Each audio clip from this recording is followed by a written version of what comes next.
again. Amen. Thomas! Thank you so much. Thank you, guys. Welcome to Academy of Tone 280, which is the Guitar Summit 2025 recap. Yeah, we opened up with a very spontaneous jam with Andy Timmons. Sorry, we both had to find out. We had no time to practice anything, and the backing track I got somewhere from the internet. We didn't know the form.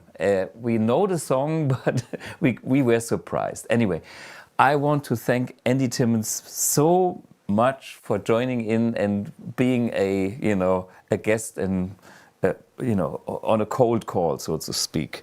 And for you guys to see how the whole thing was outside, there's a little extra clip because we had a silent stage. Everybody had headphones hearing what you could hear at the beginning, and the rest of the exhibition was totally quiet. This is how it sounds in the room.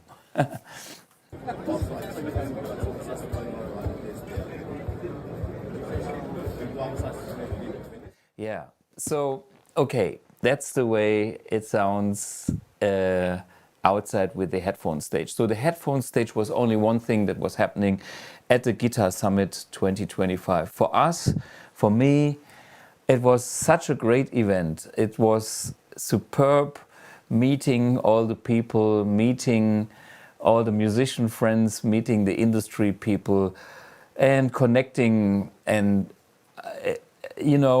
the world would not be as good without a Guitar Summit. It's very, very clear. Maybe I give you an impression about what is happening before we actually are there. So there were kind of two lines going on in the BluGuitar team, while I was still working with Julian in R&D to finish some stuff on Ampx. This is the last photo we took at the R&D, which was 3:59 in the morning. So I think it was like 4:10 when we switched off the lights in the R&D and drove to Mannheim. And it was foggy. It was kind of a little bit rainy, so I couldn't do my 200 kilometers speed control, set speed drive to Mannheim this time, which I have done last year. So I only could go like 1:30, and we were at the hotel close to 6 in the morning. And then we had a nap. At least I had some sleep and Julian didn't. And then we came to the Rosengarten, and we have seen what the others have been setting up while we were still in R&D. So such an event is always a big thing of logistics. This is Andreas Usner packing our little truck with the carpet you can see on the left side, which is the carpet that is as old as BluGuitar. That's the carpet that I used on the first stage ever in 2014, and then you see a lot of boxes, Amp1s, and all the aluminium truss for the stand actually. Yeah, so, and here you can see how the whole thing is set up. Again, Andreas, I wasn't there, so he seems to be working hard. But there were Valeska, and here in the background you can see Andreas Klopman setting up the Klopman booth, and we have our booth together with Klopman Electrics, and this is going on since day one. So this is our little test station corner when, after the setup, nice and clean. And this is the test stations like the next day with guitars. And then maybe we have a picture with the test station with pictures. And by the way, we have a lot of pictures here from the team in on the right hand side, where you can see Valeska playing the bass and me and my best of album and some nanotubes, little things that we have in the office. And on the top right there is my agenda for the Guitar Summit and so on. Maybe we can see the other side of the booth, which is the Ampx side, with all my amps that we brought for the big AB comparison, which we will show you in a minute. There is my 1964 Vox AC30, my 69 50-watt Plexi or JMP, and there is the Peavey. The Dumble was not at a booth, it was at the AB comparison stage. Do we have any more pictures about the booth setup, or is this, that's pretty much done? So, from my perspective, you come to the show in the morning, it opens at 11, and I had a few people on my wish list, and one of those people was Rolf Munkes, guitar player of Crematory, his own band Empire and Majesty. He joined the BluGuitar family just recently. I mean, he's like a heavy metal player. I mean, metal and heavy rock. And he was like the first to meet. And actually, there was another nice. I bumped into Kaffner at the same time. Maybe you know my friend Kaffner.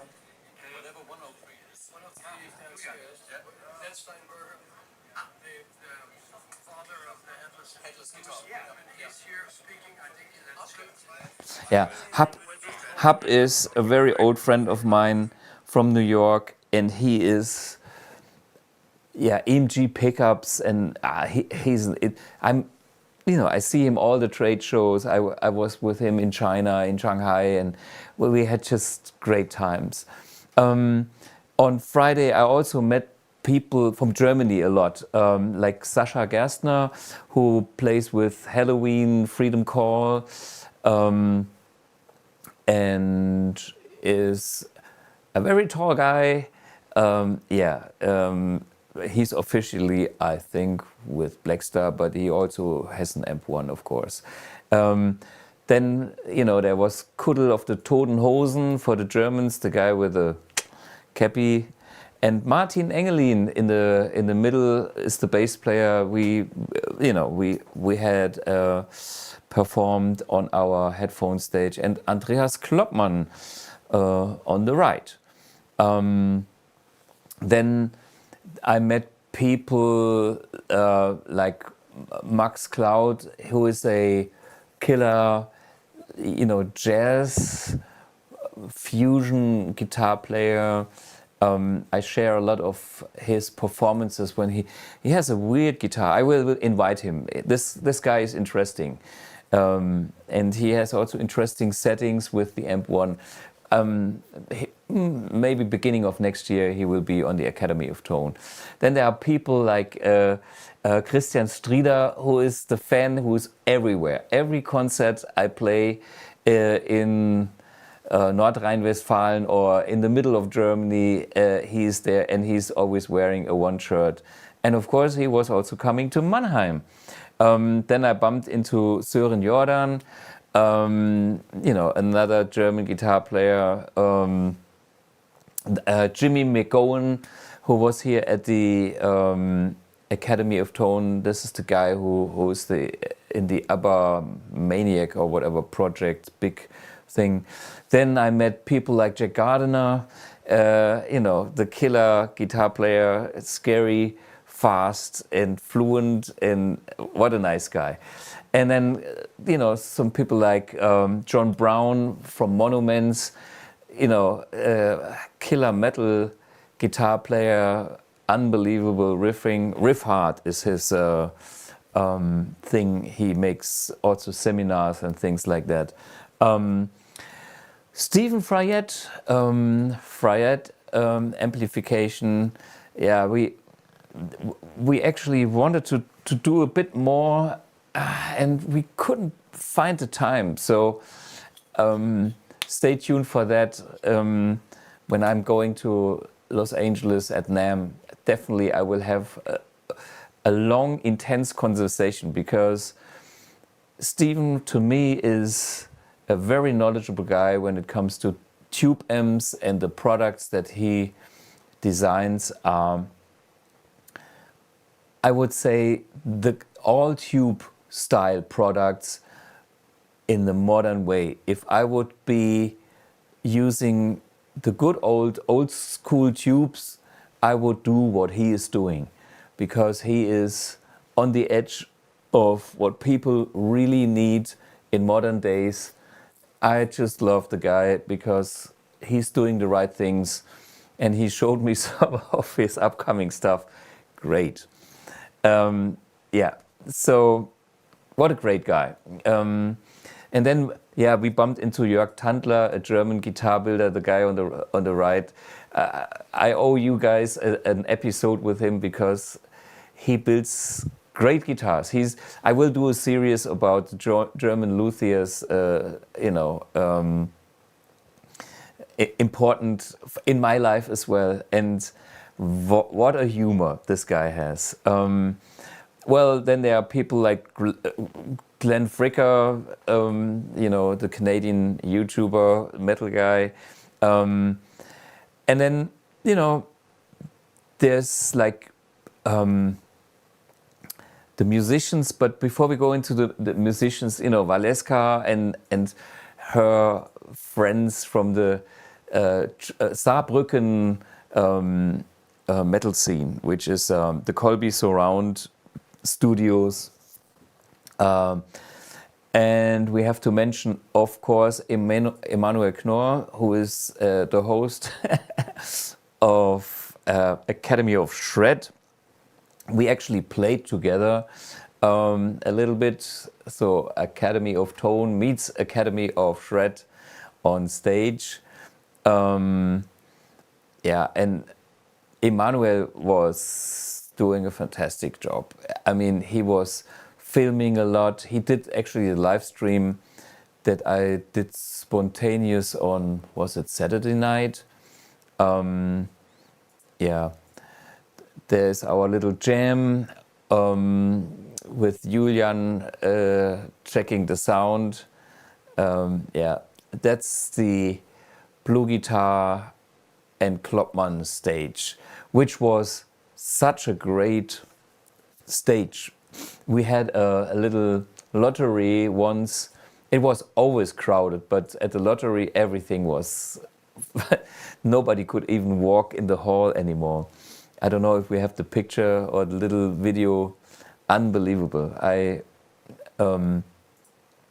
Very wise decision. This is how it looks when people checking out Amp1s. This is on the other side. It was always so busy talking.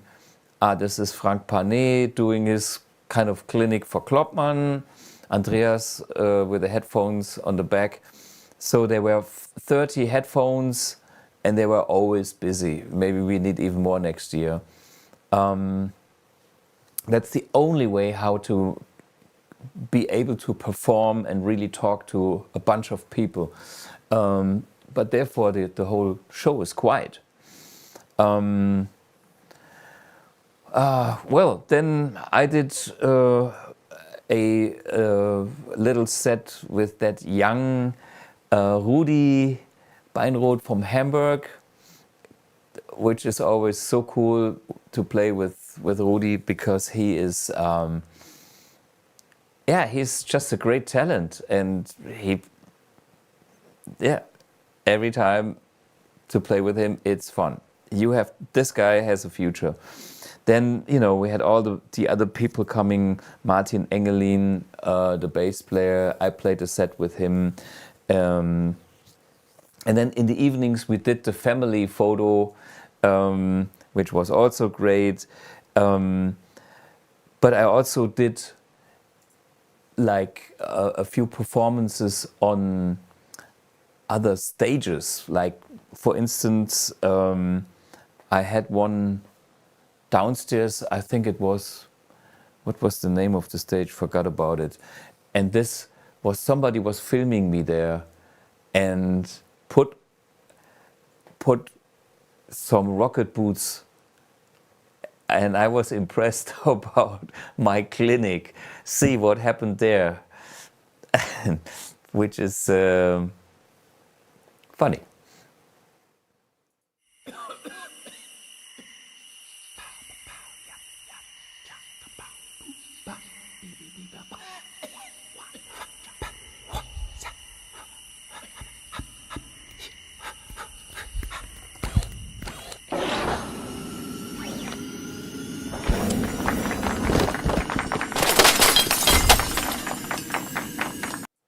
Yeah, so everywhere, everything was crowded and it was crazy. It was crazy. The whole show was crazy, but it was crazy good. Look at that little clip that we have from our lottery. That was also crazy good.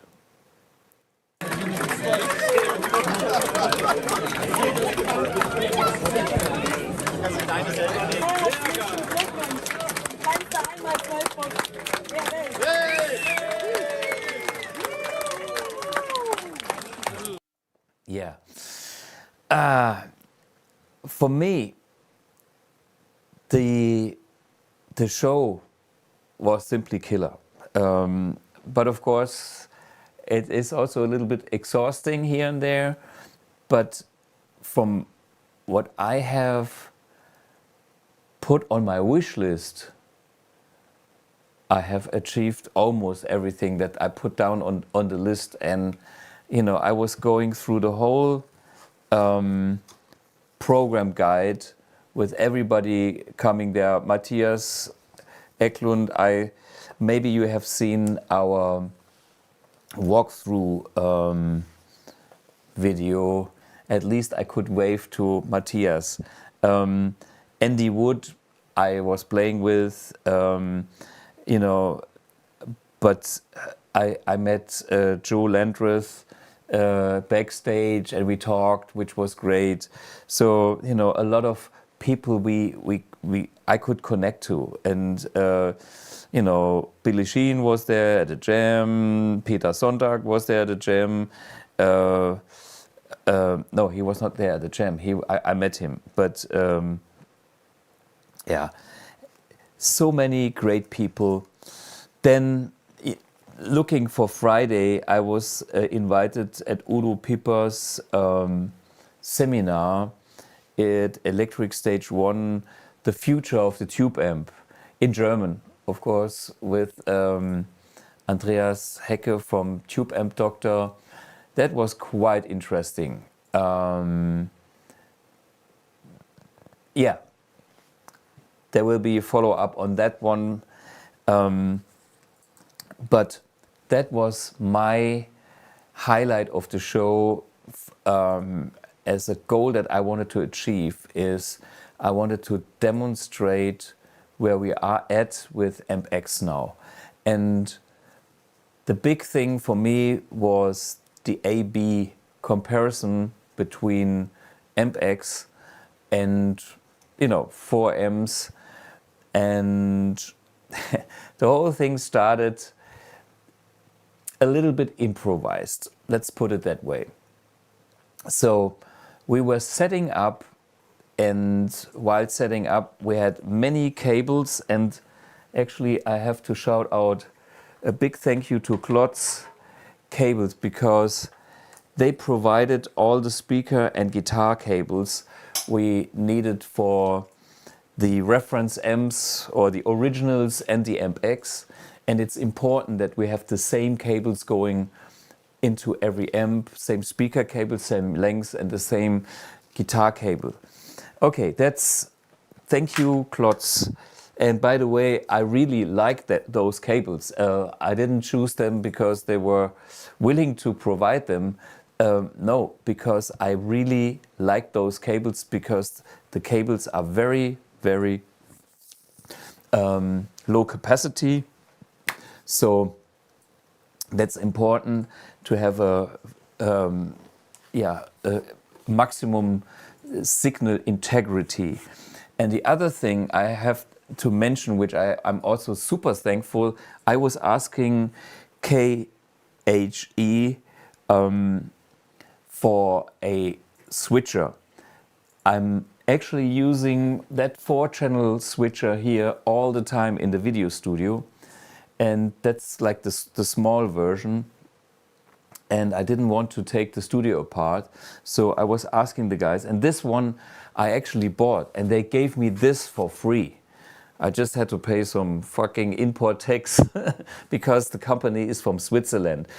And what I can tell you about this switcher is it actually can handle high gain amps and a lot of treble, which is the hardest thing for a switching setup, because that needs to be a proper design device that can handle it. We have another switcher in the R&D department which is not as good as this one. I have done an A/B comparison just before the show, and this is the most puristic and pure switcher we own. And I'm very happy for this product to be in the house. I might change the whole studio here and put all the amps onto the big switcher, so we have the 4 amps and cabinets as a mobile switcher for the future. So yeah, big thank you for that. Okay, you know guys, what happens next is, okay, 12 o'clock is the big show for the A/B comparison. What happens is you set up the amps and then you find out, oh, the vintage Marshall has such a power cable. It's called the Schweinestecker in German because it looks like a pig nose. It is a pig nose. And it becomes a pain in the ass if you don't have one of these. Because how to get power on a vintage Marshall in front of the audience? Fucking hell. This cable was sitting in R&D. I have a few because I have a few of those amps, but I had not a single one with me. Back to Tube Amp Doctor, I thought maybe these guys have such a special thing. They said, yes, we do. In our catalog, you can order it. It will be there like next week, 59 euros. And then I said, what else can I do? If Tube Amp Doctor doesn't have it at the booth, nobody will. And then I asked, and they said, okay, we have a soldering iron and a few tools. I said, I take that instead. Thank you. So going up, back, the crowd waiting. Udo Pipper was there, and I thought, okay, I have Udo. I think I helped him to take the Marshall apart. Anyway, end was Marshall out of the housing, flipped over on the table. Udo, do the soldering, so cutting a cable, you know, soldering, putting everything there.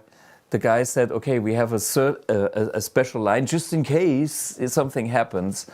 And what I found out later is this was not such a good idea to have a soldering iron, because the smoke could have the smoke could have triggered the fire alarm, which is a lousy 15,000 euros. So next time, anyway, nothing happened, everything was fine. And by the way, after the show, we had to tear down the whole stage again, because after me with the Ampx and the A/B comparison was Rob Chapman from Chapman Guitars, which was hilarious because I was still with that amp and all the team was gone back at the booth, and I was there with a soldering iron and kind of getting the Marshall back, and reassembling the whole thing, getting the power cable off, and Rob just, made some fun with me. Oh, this is Thomas. He's the master of soldering, whatever. It was so fun. But here is what I wanted to show you in case you were not there at this event. I wanted to show to the people that the Ampx takes such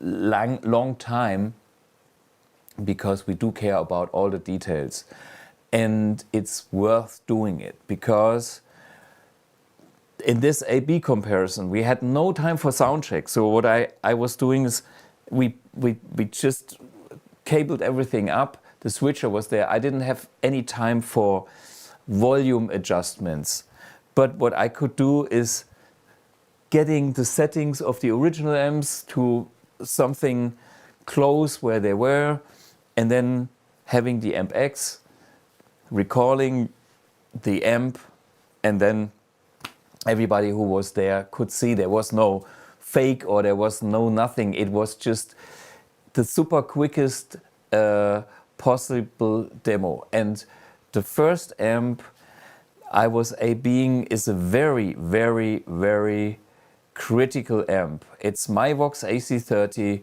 who has been modified by Manfred Reckmeier, who is the technician who works for Peter Weihe, who was Germany's #1 session player. And Peter Weihe played on everything in the radio in the 90s and the 80s, and he had the best guitar tones. So a lot of things the Germans know on the radio, even international stuff, back then was Peter Weihe. And the Vox that he had was one of his secret weapons. It had that super chimey high end that was sitting perfectly in the mix.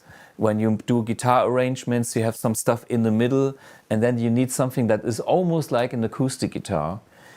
And that is his Vox AC30 Top Boost. And I bought such a Vox, a copper panel, 1964, and Manfred Reckmeier did the same modifications like he did for Peter Weihe.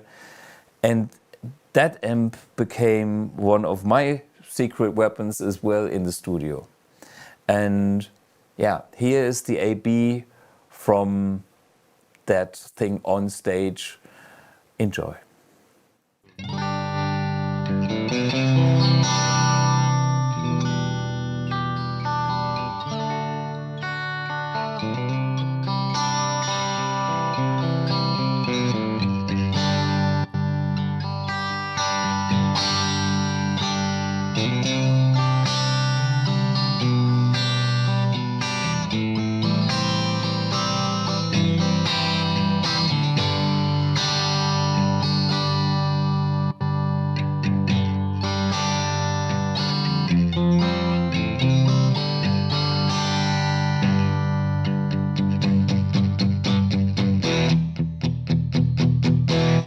Yeah, that top boost sound is super sparkling, and if you find any other amp with such a shimmer, chimey, soft high end, that is a very unique quality, because most amps they tend to be harsh, but this has that spectacular high end. That's one challenge on amps in general, and that's one proof that Ampx can really do it. Next thing on my Vox, there's a switch, because it used to be a non-top boost, and for the Ampx I decided, you know what, a top boost has a bass and has a treble control and no mid control. And the non-top boost is a lot of mids. It's that, rather Brian May-ish sound, but I mean, he cleans up.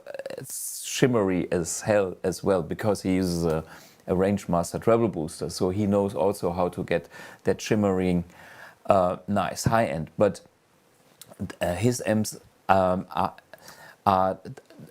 these other Voxes. And what I have done on the Ampx is I used the mid control to blend between top boost and non-top boost. There's a little clip that shows that.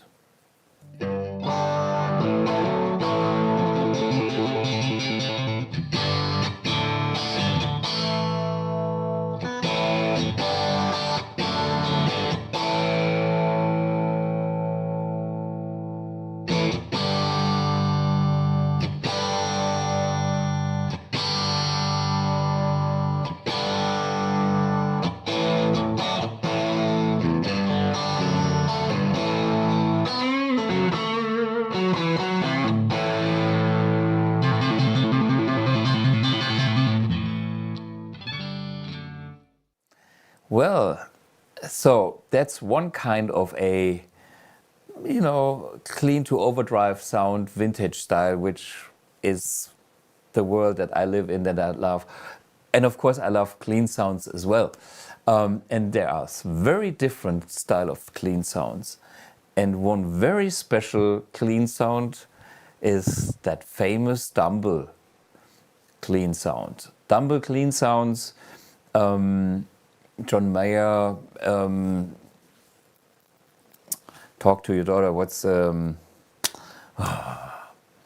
black hair, you know who I'm talking about. Fuck, know the face, too many names. Clean and overdrive, and I was so lucky to have hands on a 1977 original Dumble overdrive special, and this amp we had on the stage as well, so I could do the quick A-B comparison. I don't own that amp because it's way too expensive. We are talking 150,000 maybe for that amp, or even more. In America they go for almost 200,000. It's crazy money. The reason for that is they are collector's items. Robin Ford, thanks. Robin Ford. Yeah, he used to own a Dumble. He sold it. And this Dumble clean sound is something outstanding. It is like a Fender on steroids. The Fender, it is still the Fender DNA, but it has like more stable mids. It has tons of sustain. It's just something special. Anyway, I haven't seen the amp for a couple of months, but I had some time with the amp at Udo Pipper's place, and me and Julian, we were analyzing the amp. There is a little story about that, but hey, all good. The amp was back on this stage. We put it in the AB system and we switched from the Ampx to the Dumble Overdrive Special. First on the clean channel, listen to how a Dumble sounds.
Yeah, so this was the clean channel on maximum and kind of on the edge of breakup.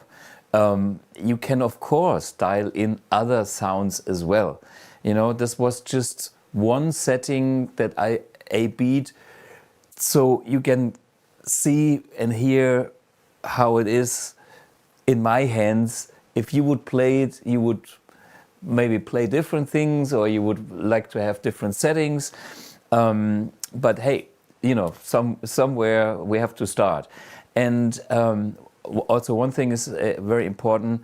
This was all using the same cabinet, which is a fat cab in the room, and it's a single 12-inch cabinet. You know, most of the amps would be used with other cabinets, but I want to do a proper A-B comparison, so I have to make everything very clear that only thing that I change is the amp, to prove that Ampx can do the whole thing. Okay, going back to the Dumble. Well, Dumble amps are famous not only for the clean tones, and what's special about a clean tone is how thick and rich they are. Maybe you could hear that with a Strat. But we know, you know, Robin Ford played humbuckers with it, and those amps are very versatile again. For me, the beauty on that amp is the clean channel has a so rich mid-end compression. It's almost like, where's the compressor? But there is none. And that's the beauty. It's not artificial compression, it's super musical. I have done a little clip with the overdrive special circuit engaged on the Dumble, which we also have, of course, on the Ampx. First with a Strat and later with the Les Paul, but check out the Strat first.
Yeah, I mean, that's a Strat sounding almost like a humbucker to me.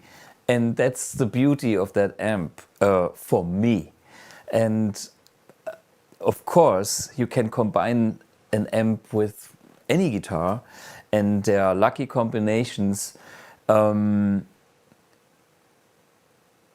me, that amp is like a Fender on steroids. It's like Santana. I mean, and even my Strat sounds in that kind of direction. But for fun, I was changing to a Les Paul, or my Les Paul, a little clip with that combination.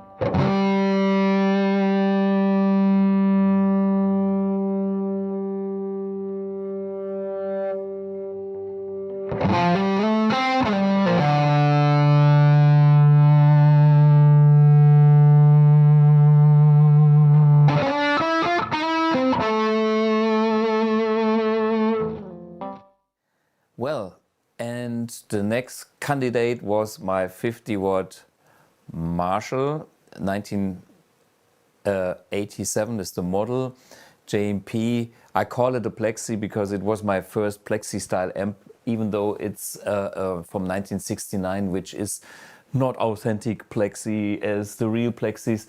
I do have a 68 or 67, there's a Black Flag 100 watt, but I do have a 50 watt too.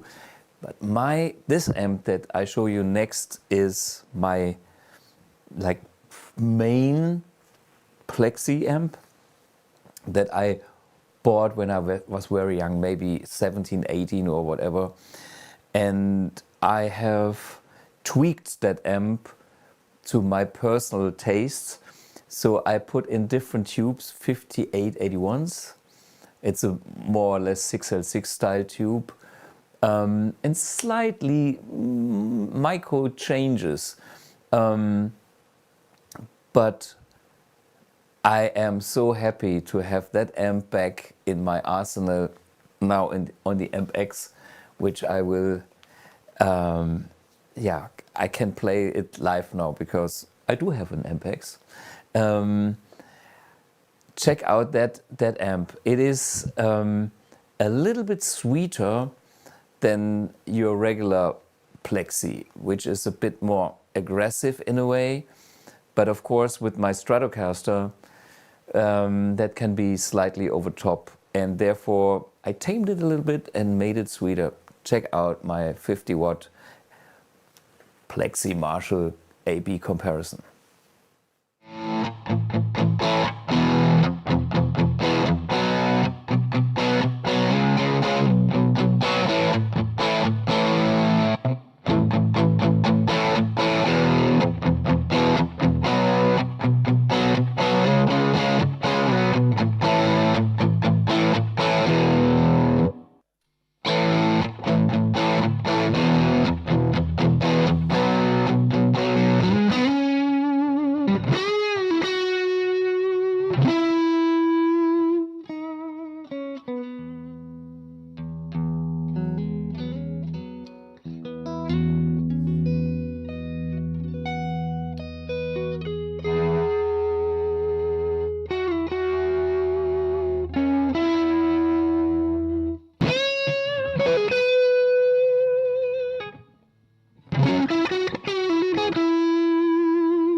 Yeah, that amp is all over my instrumental albums and even earlier stuff when I was with my band Dreist, because this was my first real, Plexi style amp.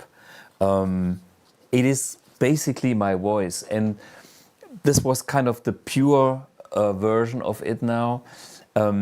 Of course, I was boosting it with some pedals here and there on the records, but that amp is special to me.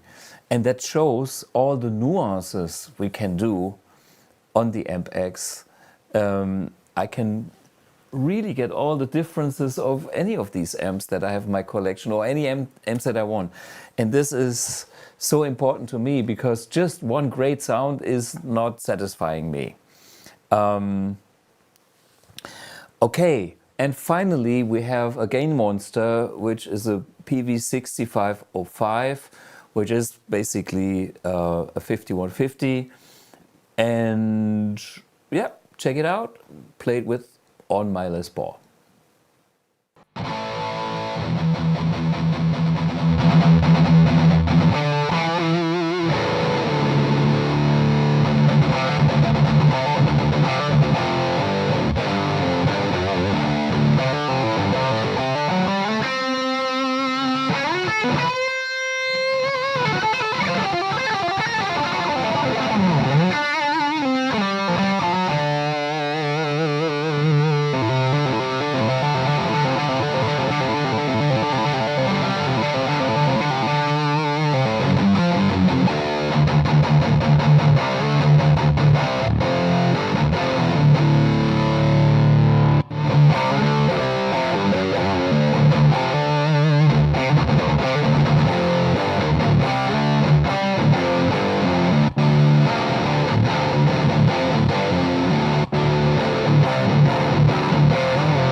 so there was a lot of noise in the room.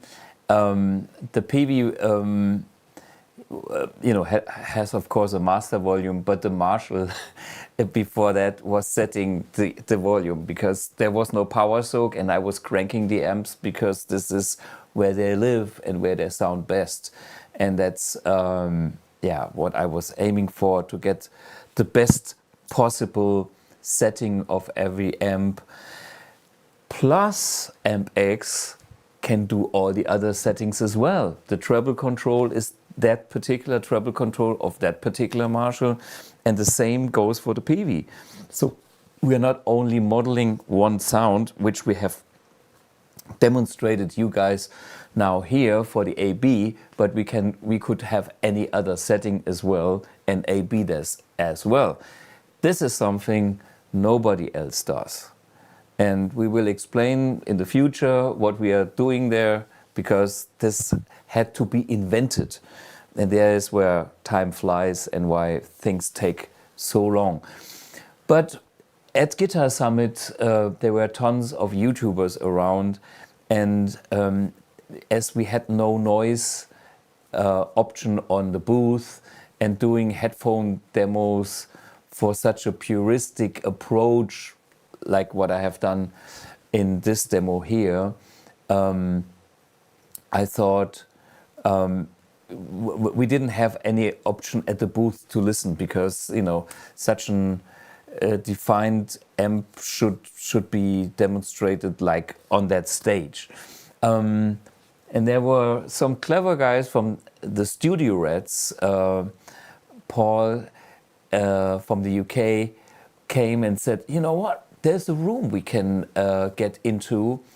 Why don't you bring the Ampx over, and so we can play it through a cabinet and don't disturb the other booths. So this was a separate room. So we went to another room, and I was demoing the amp to them, and check out that little clip. I spent like a lot of time with a dumble. In the moment you think Fender, you play differently. And then there's or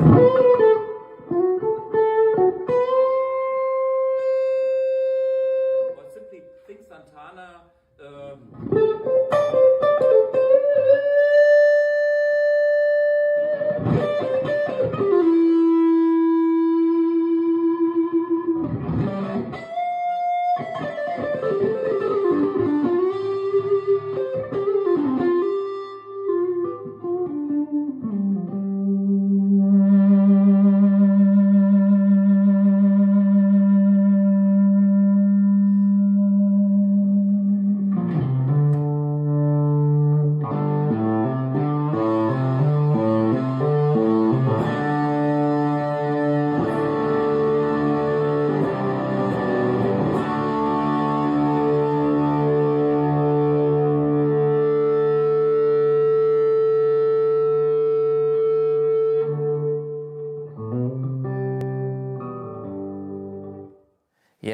So this was the Studio Rats when I played the guitar, but they were so impressed that they wanted to play it themselves. And there's a little clip with Paul playing the Ampx. And I think it is still the... Was it the Dumble? I mean, this was definitely the Dumble when I played it. I don't know what... I will see after the clip. I can tell you what it was.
Yeah, so if you want to hear a little bit more, you can also check out the Studio Rats videos.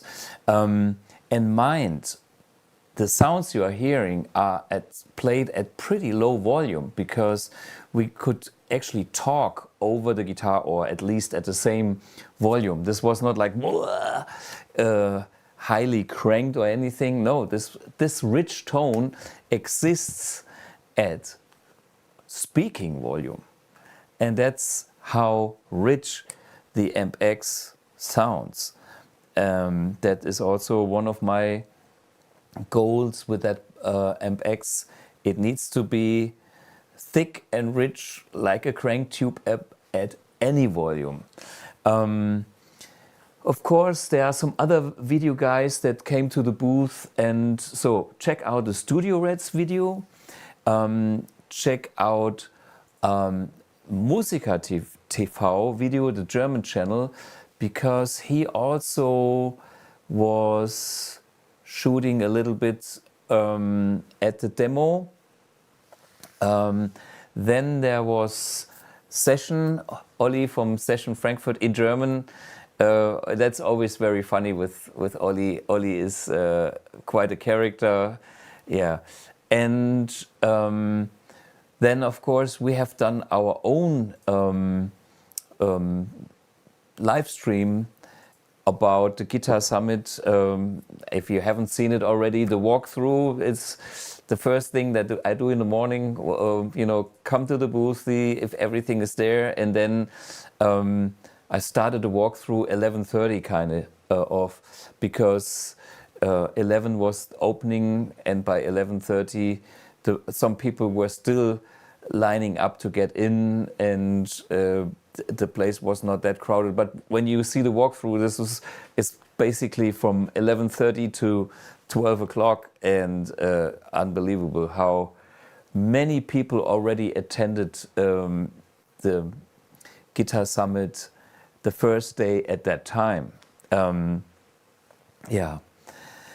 So there are the videos. And then I had a spontaneous video I've done on the Saturday night with just myself and the iPhone.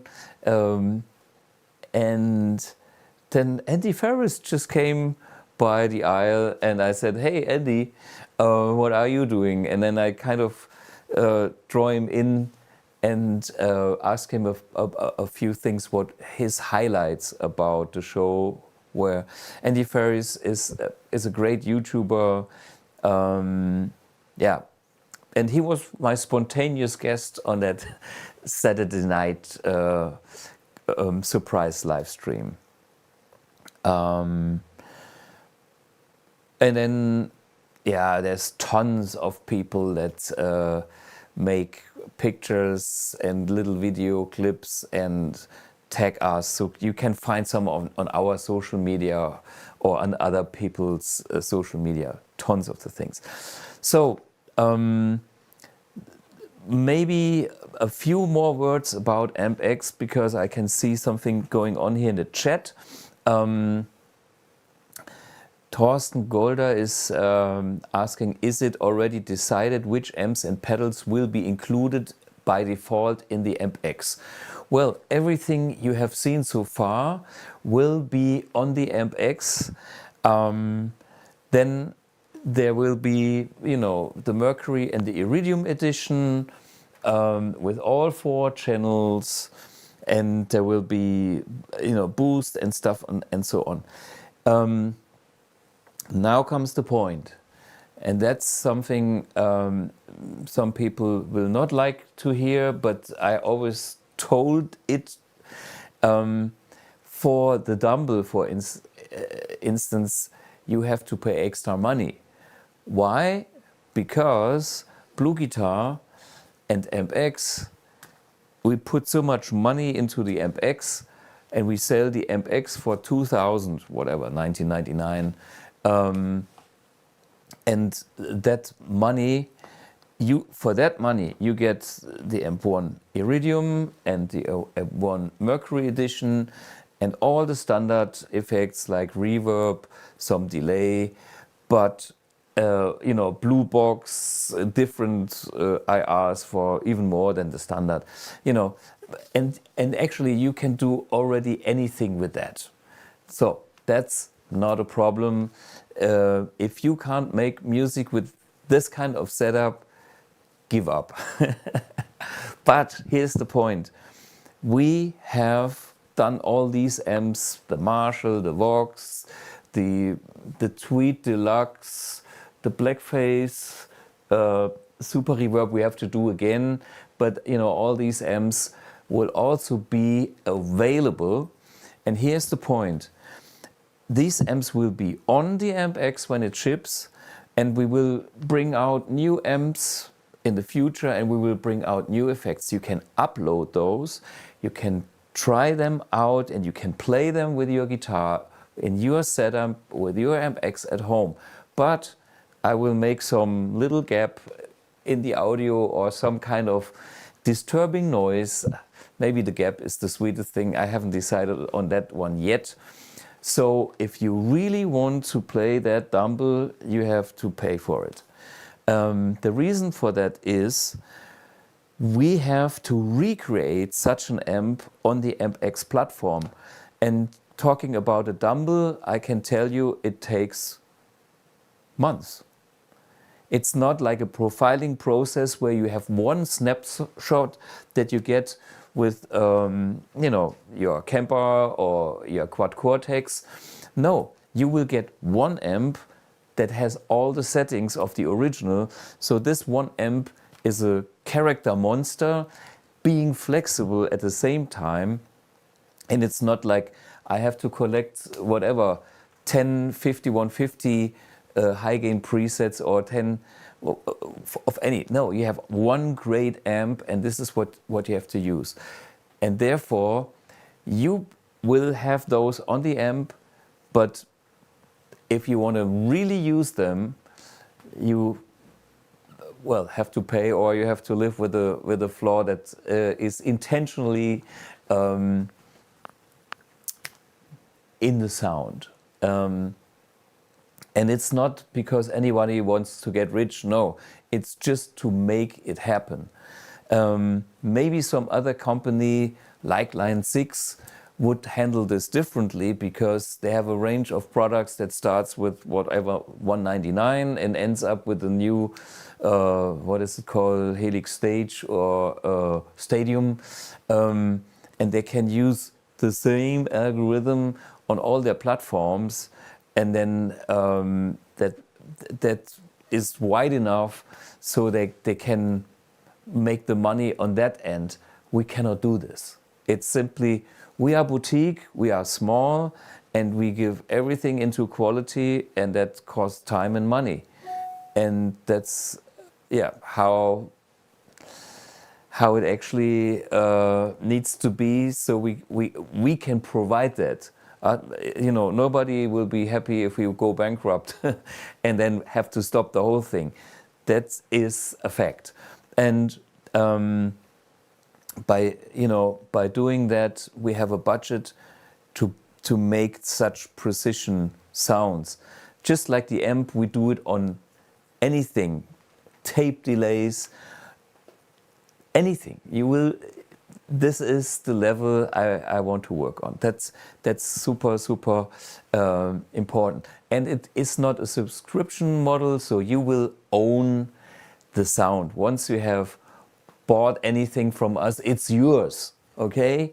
That's don't be afraid. We are not strange or anything in that way. We just have to make a model that works. And I see people want an Engel Powerball or whatever. There will be more amps in the future.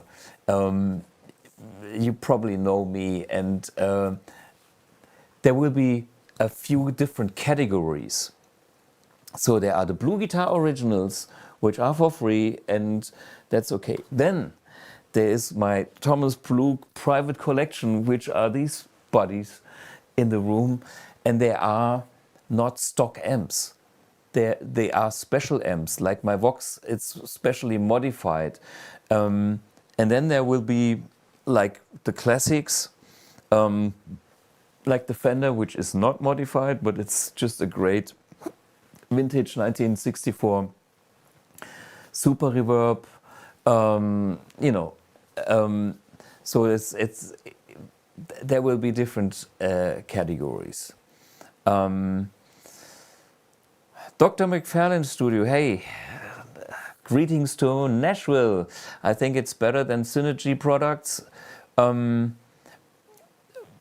Well, the Synergy is a nice concept that goes back to the 80s or 90s.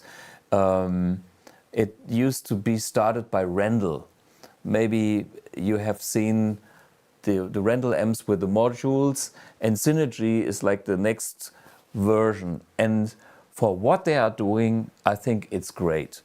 They asked the manufacturers to make the preamp section in a module, and they put this into that frame of Synergy with a tube power amp, and that's a very interesting concept. But what is the difference to Ampx? They have a preamp which is designed maybe or in collaboration with the original company, so you can trust that the DNA should be there. If they don't get that right, forget it. But they do a good job on that, so that's correct. On the other hand, it's only one power amp with a very, let's say, hardware limited behavior. What we are doing on Ampx is a different concept. We are using a totally new designed analog technology that recreates what those tube circuits are doing. We do have a tube, but most of the stuff is not even done by the tube. Yeah, it is like that. And you could hear in the AB that we are getting identical. I mean, if I'm happy eventually to do more A/B testing in public and have other people play, and if you can tell the difference in feel or tone, you win a water bottle. No, honestly, this is a different technology that we are using that gives us more freedom and even more flexibility. Just as an example, in a classic tube amp, there's some input stage, there's a tone stack, there's a cathode follower maybe to change the impedance on the tone stack, there is your phase inverter stage, there is your tube power amp stage, and of course there's a transformer involved and there is saturation involved in every of these stages. And if you make a Synergy module or if you make a classic tube amp, you have the components that you have to hard solder onto the module or onto your whatever tube amp chassis. And this is it.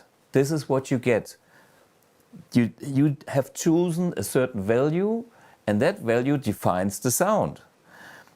What we are doing in Ampx is we can change the values because our circuitry is so flexible that we can change the values. Any of these values, any of these filters, any of these saturation states. And that means we can recreate the saturation of any of these stages in any combination. For instance, I have my Marshall. When I crank up my Marshall non-master volume, every stage is having some saturation. I mean, we are talking about a power amp stage because there is no master volume. We are talking about a phase inverter stage because it's that loud. And we are talking in the preamp stage. And actually, it's kind of backwards to a modern amp where the preamp stage is giving you a lot of saturation and the power amp stage is more or less neutral. Back to the Synergy. In the Synergy module, the preamp stage is in the module. And so this is all that is like the original. And then you have a power amp stage that does something, but does it do the same thing like a Fender power amp stage? Like a Marshall power amp stage? Like a Vox power amp stage? Maybe not, because it's only one physical design. And there's a difference. And this is why Ampx is next level. It is as authentic as the original amps, which I have shown. And you can hear that my Vox AC30 sounds like a Vox AC30 and not like a Vox AC30 preamp into any power amp or a Marshall power amp. There is a difference, and that's by concept. There's nothing wrong about modular amps. They are flexible and they are personal and they are easy to operate because you have the knobs in a different way. There's many ways to get a great tone, and I'm not talking anything bad about anybody, because even there is a beauty in simple amps like tube amps, old school. Why do I have all the Marshalls? Because even 350 watt plexis sound different because of the tolerances. And what can I do? I love them all. I pick the best ones and put them in my collection. So that's the thing about tone, guitar tone. I'm just capturing the tone with our technology. People will get what we are doing in maybe 5 to 10 years. It took 10 years. BluGuitar is 10 years. Last year we went 10 years. It took 10 years for people to understand that an Amp1 is not some pedal with a transistor fuzzy overdrive that is too expensive and where the reverb sounds shit. This, by the way, was the comment I got from a French distributor when we started BluGuitar 10 years ago. And I asked, would you like to distribute that product? And they told me it's too expensive for what it is. And they had no clue what it is. Well, of course, they couldn't have any clue because it is something different. And by now, with over all the years, people wake up and think, okay, it's maybe not 100% like my beloved this. And then they find out, oh, it's not that bad. At the beginning, it was like, is it good? Is it bad? I don't know. Some people trusted me and they start to play. And some people found a sound. And by now, we have many people using Amp1s worldwide. And every night on this planet, there will be at least dozens of concerts with Amp1 on stage. And most of the people don't get the comment, you sound shit. And I get the comment that they are very happy. And by now, some people even discover, the vintage channel is probably even better than one of my Marshalls. Some Marshalls are better. It's a personal thing. But there is a quality in this. And there is a unique technology in this. And with Ampx, we took that approach to the next level. And it will take a lot of people many years to understand what we are really doing. I do have a few industry fans and friends who know what time it is, and they come and they, wait a minute, where is it?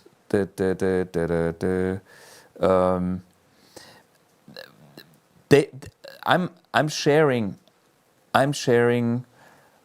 my knowledge and my ideas with Stephen Fryette because he does understand.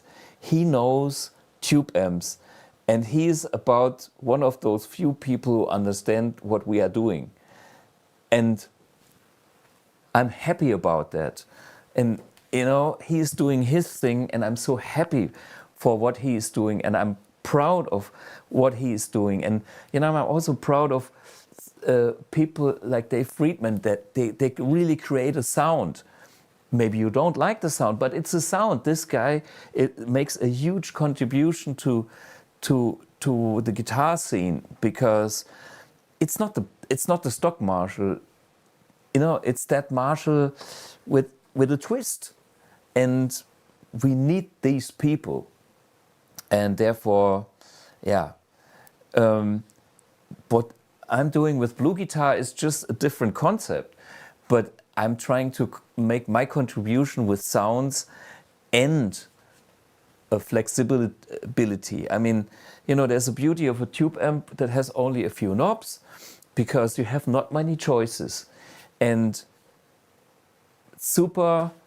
you buy a Fender combo, you can't go wrong. But it's not a metal thing, or it's not the most flexible thing, but it's a great thing. What Ampx is just my answer to kind of modeling.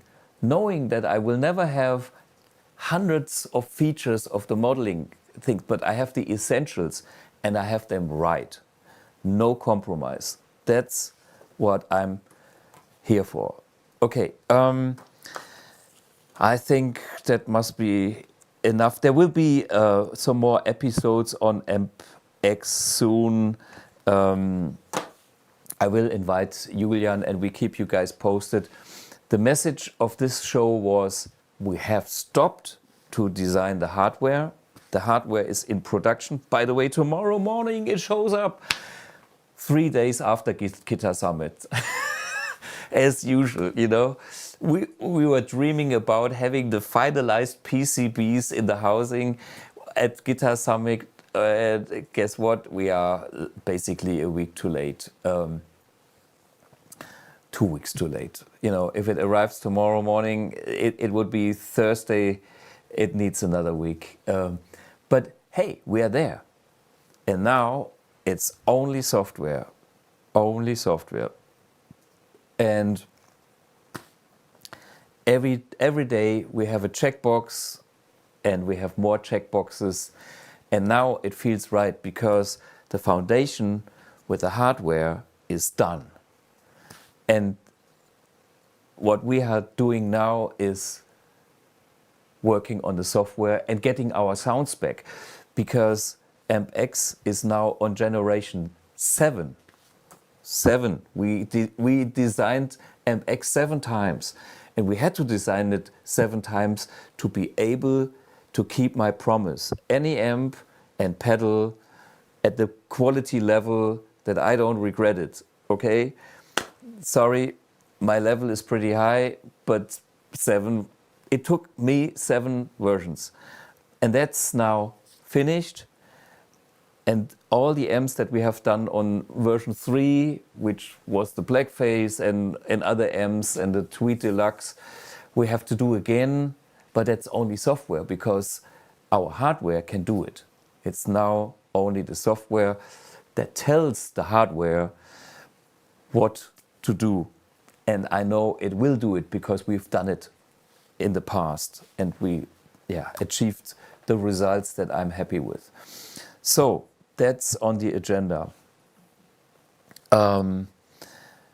There's more question. How much will a blueprint cost? Well, I would say something like 99, 100. We are talking amps now.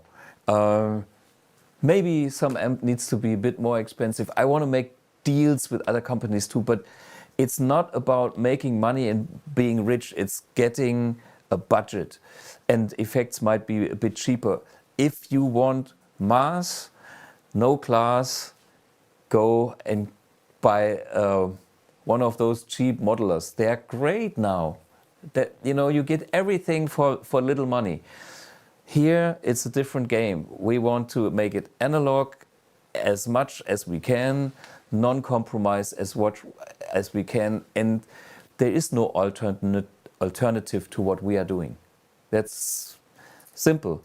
And therefore, you can buy hundreds of pedals, or you have an Ampx for $2,000 and you put some of your favorite amps there. You might end up wherever, 2.5, and or maybe if you have the full package, you make us rich with $3,000, But what you're getting in return I think that's quite astonishing.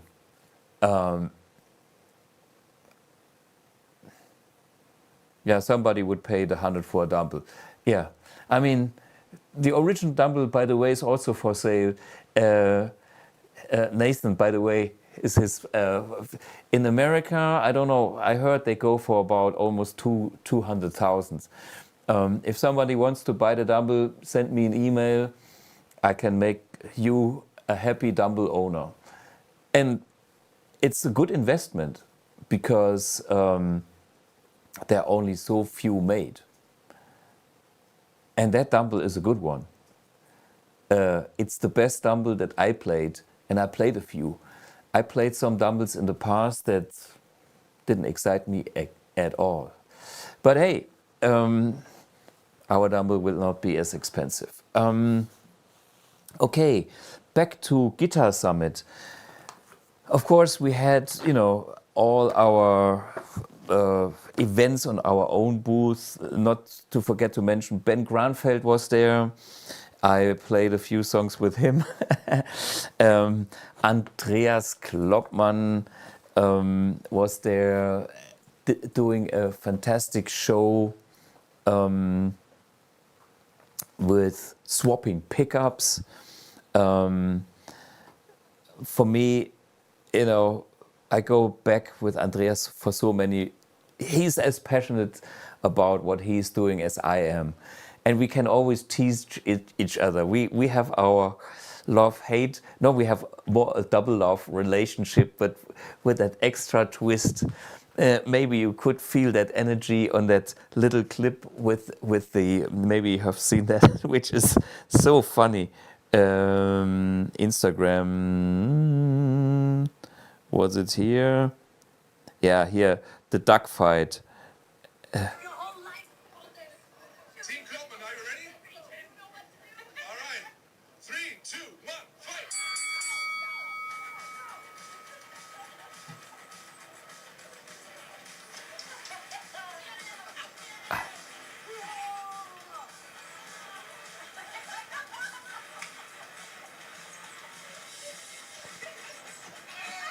And the winner is Klopman! Yeah, anyway,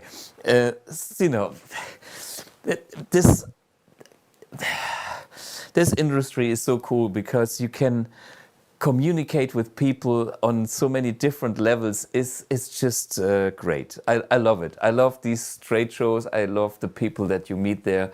I love the atmosphere, this positive energy. I think we have like the best energy of everything. I don't know, if you would be in the car industry, I can't see that kind of positive energy going on like in the music. Anyway, I'm just still thrilled and excited about this event. Okay, maybe let's talk a little bit about the music. There was the big stage. In the Mozartsaal, there were constantly concerts by, what was it, Chris Buck? I think it was Friday. He was playing. Is it here? No, this is the. Where is it on the big stage? Mozartsaal. I'm not a professional reader. Friday night. Aha. I know this was the brothers Landreth.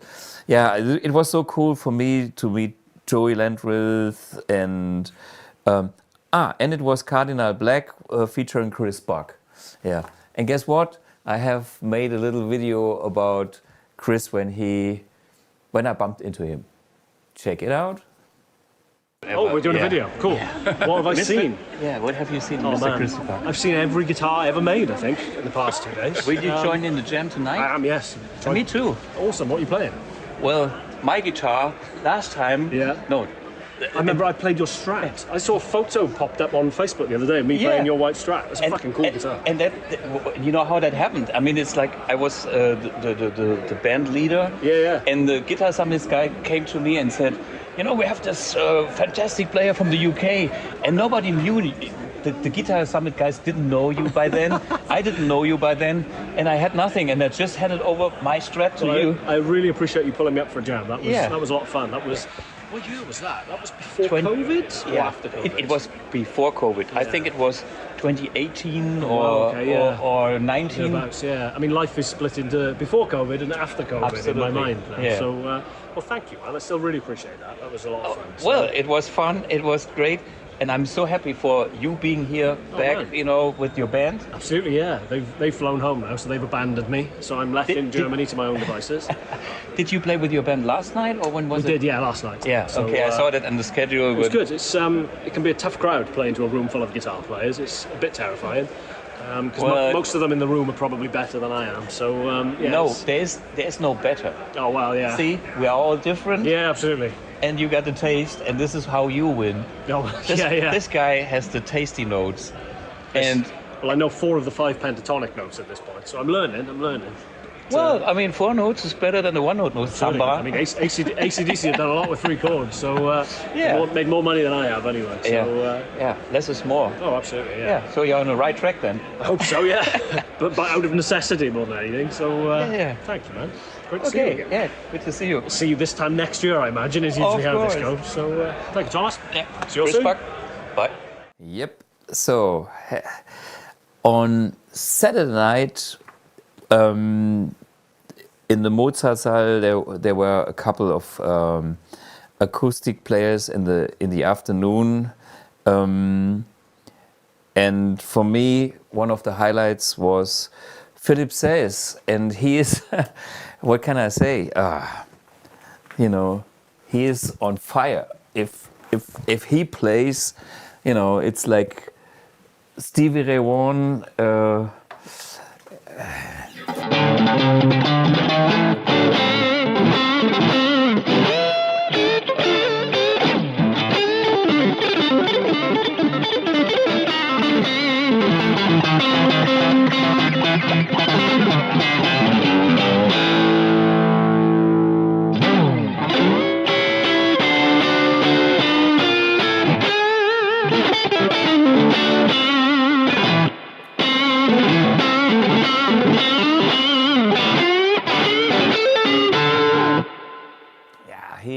He is a guy that has that kind of energy, you know, that I hit that Strat even harder than unbelievable, yeah.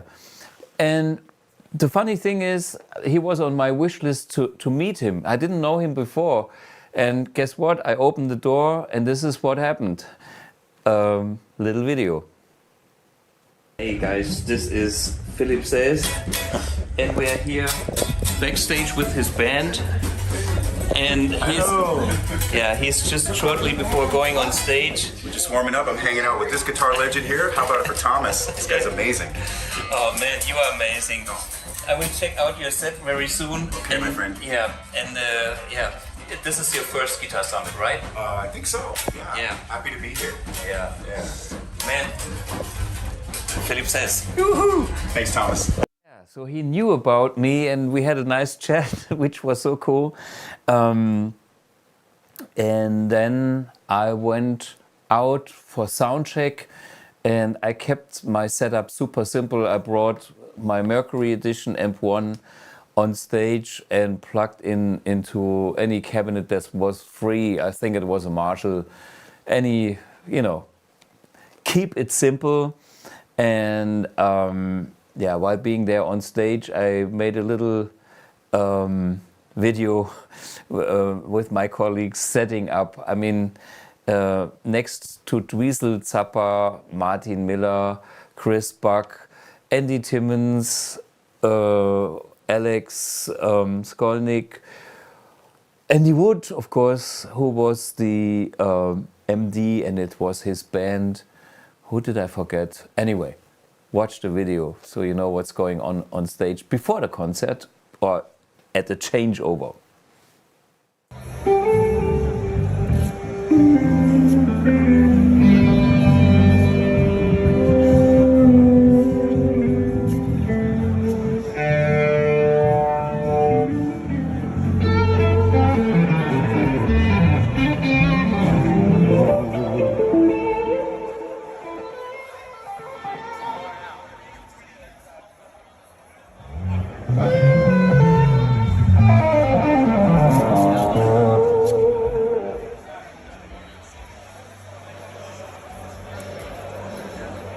check. Everybody sound check. Yeah. Except they don't have. Yeah, and the whole thing was, of course, very spontaneous. And he would send me some message on, I think it was Instagram, yeah. Like, hey, man, want to join in on Saturday? Yes, of course. And then it's, what can we play? I don't know. And then when I met him at the show, he said, yeah, you know that song,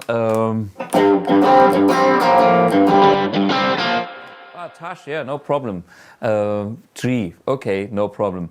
And then I met him later and he said, no, you play a different song. And I said, okay, what song are we playing?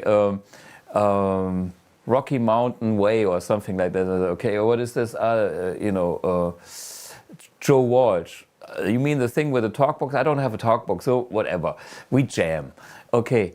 And then me being there backstage, talking with whoever was there, Sonny Landreth and them all, it's like, I was there with Alex Skolnick, and hey, which song are you playing? And he says,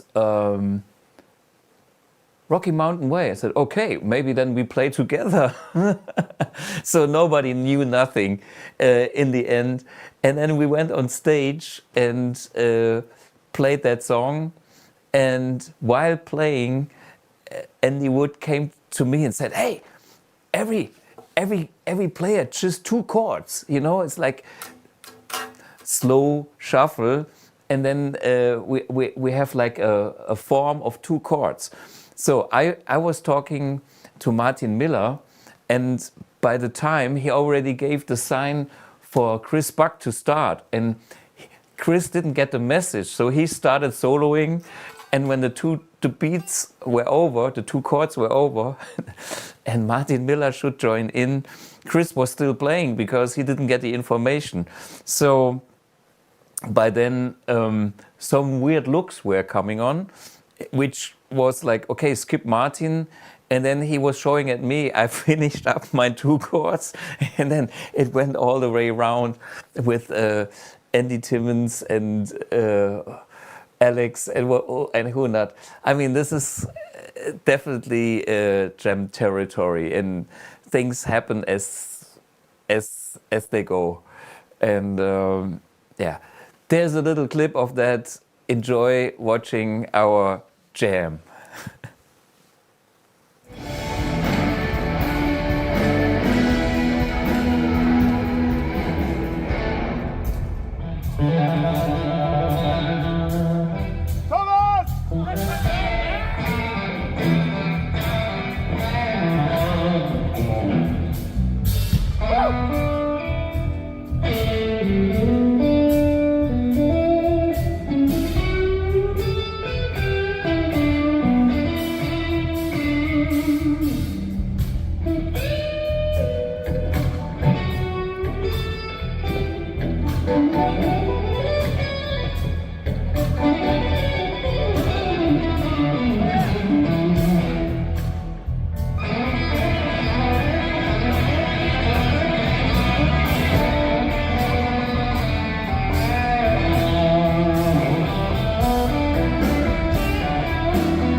this was actually the wrong clip, but maybe my announcement was also not clear.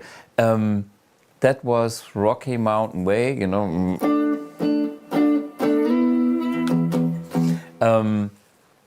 And then there was the encore, I'm going down with everybody. Down, down.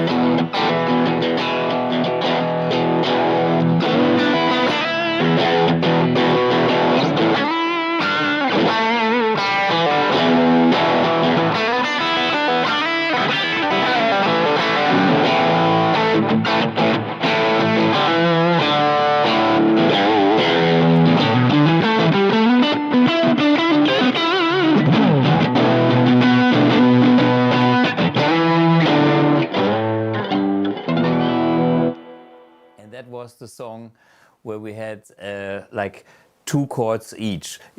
Okay, this is what Andy tried to tell me, which is clear. It's like, okay, I'm going down.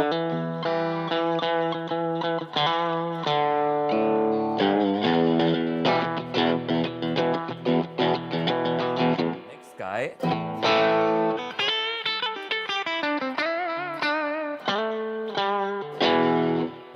The third guy, okay, and that's the communication.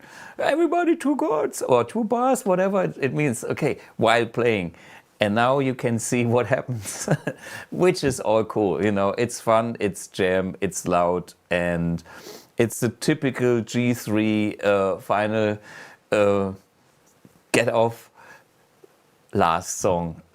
It works because it's easy and it's fun. Enjoy.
here, this is some details behind the scenes. I was, mentioning the communication while playing, and poor Martin Miller, because Chris started, and then while Chris was playing, Martin didn't have any chance to play, and then I kind of got in to get this form going, so it's like playing soccer. Somebody has to make a goal and make it work again, and then of course we did the form which worked in a way. But here's another little coincidence. When I went on stage for the encore, I plugged in my cable, and it was one of those silent plugs.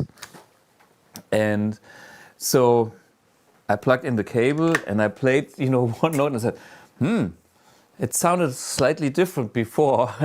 And then Martin Miller comes on stage and his rig sounded also slightly different, because we had the same cables and I played his rig only for a few notes. And then we found out, better to change cables so everybody has its personal rig. So I was actually playing my Amp 1 and he was playing Fractal, or I don't know, something. But hey, this is what happens when you do a jam at Guitar Summit. And here's also one guy that I have to mention, the bass player, Ben Eller.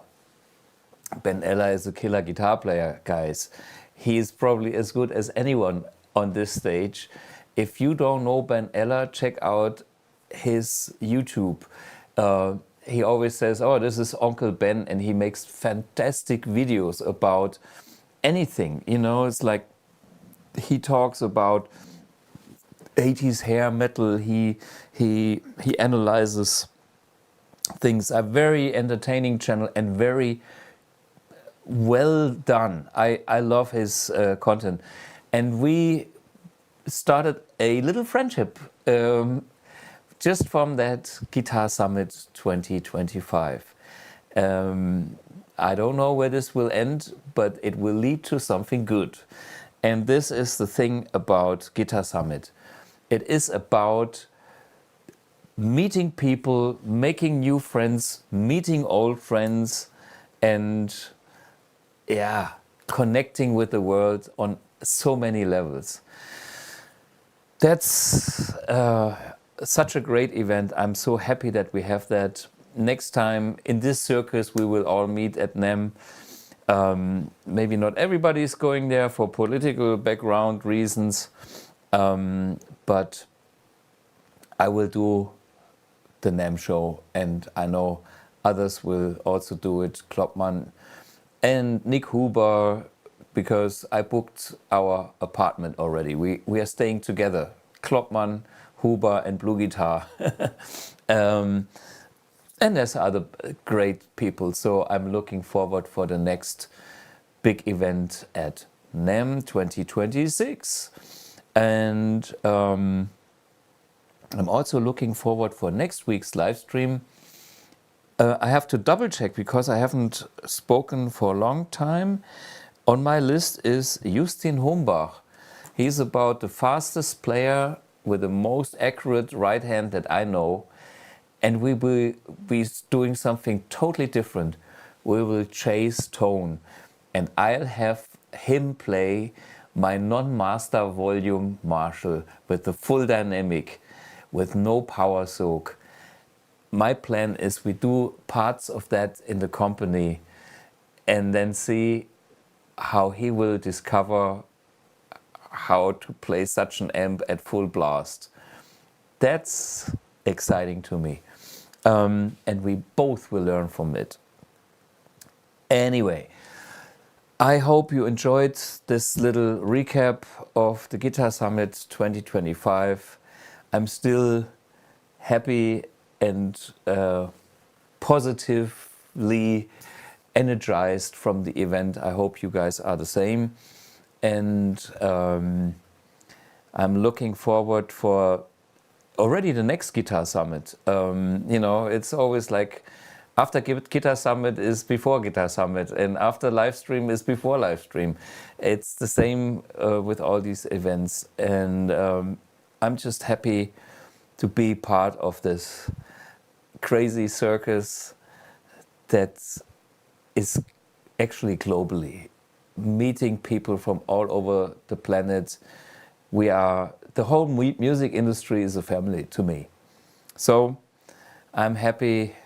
I hope you too.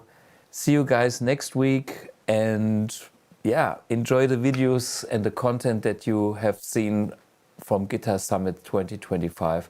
Also on some other channels. Check out what I told you about the Studio Reds and Musiker TV and them all. Cheers. Bye bye.